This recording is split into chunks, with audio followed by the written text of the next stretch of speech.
বৃষ্টি পড়ছে, আমিও তাই গাছ নিয়ে লেগে পড়েছি। বৃষ্টিতে জানো যেমন কাটিংও তাড়াতাড়ি ধরে, আর কোনো ছোট চারা গাছও মানে খুব তাড়াতাড়ি ধরে যায়, সেটা তোমরা খুব ভালোই জানো। আর এই দেখো আমার মানি প্ল্যান্ট গাছের ভেতরে দেখি একটা সাদা কালারের নয়নতারা গাছ হয়েছে। সাদা এই কারণেই বুঝলাম, দেখো ডালটা সাদা রঙের, ওটা সাদা কালারই হবে, কারণ আমার বাগানে রানী কালার, সাদা কালার আর হাইব্রিড নয়নতারা আছে। তো যেটা একটু লাল লাল হয় সেটা হচ্ছে লাল নয়নতারাটা, আর এটা হচ্ছে সাদা কালারের গাছটা, সেই জন্য মনে হচ্ছে সাদা নয়নতারা।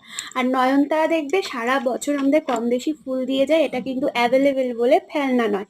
আর এই নয়নতারার যে ছোট ছোট চারাগুলো হয়, দেখবে বেশিরভাগ আমাদের প্রত্যেক কটা টবে একটা দুটো করে এরকম থাকে, কারণ নয়নতারার যে বীজগুলো সেগুলো ফেটে চারদিক ছড়িয়ে পড়ে, সেই জন্য আমাদের নানা রকম দেখবে প্রত্যেকটা টবে, আমার তো প্রত্যেকটা টবে একটা দুটো করে থাকে। তো আমি সেগুলো ট্রান্সফার করে করে রাখি, কারণ আমার নয়নতারার ফুল খুব ভালো লাগে, যেহেতু সারা বছরই ফুল দেয়। তো কথা বলতে বলতে আমার কাজও কমপ্লিট হয়ে গেল। আর buy one get one free, আমি একটা গাছ তুলতে গেছি, দেখি আর একটা তার সাথে চলে এসেছে। তো আমার কাজ কমপ্লিট। ভিডিওটা ভালো লাগলে একটা লাইক করো, চ্যানেলটাকে সাবস্ক্রাইব করো। আজকের মতো টাটা, নেক্সট ভিডিওতে দেখা হচ্ছে।